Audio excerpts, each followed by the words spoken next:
ఒక వ్యక్తి ఓ మహర్షి దగ్గరికి వెళ్ళి, స్వామి, నాకు ద్రోహం తలచిన వారి మీద, నన్ను మోసం చేసిన వారి మీద, నా పైన నింద మోపిన ప్రతి ఒక్కరి మీద పగ సాధించాలనిపిస్తుంది, నన్ను ఏం చేయమంటారు అని అడిగాడు.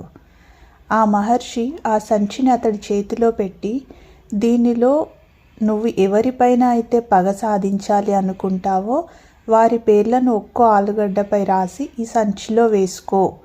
ఒక ఆలుగడ్డపై ఒక్కరి పేరు మాత్రమే రాయాలి. నువ్వు ఎక్కడికి వెళ్ళినా ఈ సంచిని మాత్రం మర్చిపోకూడదు, నీ వెంటే తీసుకెళ్ళాలి అని చెప్పారంట.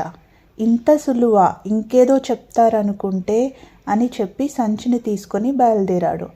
అతడికి ఎవరిపైన అయితే కోపం ఉందో ఆ వ్యక్తి పేర్లు ఆ ఆలుగడ్డలపై రాసి వెంట తీసుకొని వెళ్ళాడు. మొదట్లో అది ఇబ్బందిగా అనిపించలేదు. ఆ తర్వాత బరువు పెరిగింది. ఆలుగడ్డలు కుళ్ళిపోవడం మొదలైంది. భరించలేని కంపు వస్తుంది. ఇప్పుడు ఇతని దగ్గరికి రావడానికి అందరూ అసహించుకుంటున్నారు. స్నేహితులు, బంధువులు, భార్య, పిల్లలు అందరూ.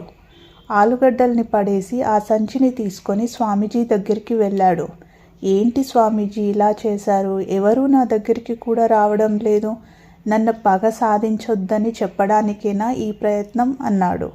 అంటే నన్ను బాధ పెట్టిన వారిని వదిలేయమని, వారి పాపంలో వారు పోతారనేగా అన్నాడు.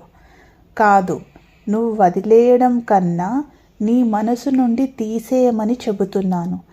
చెడిపోయాయని ఆలుని పడేశావు, ఆ సంచినే పడేసి ఉండాల్సింది అని నేను అంటాను.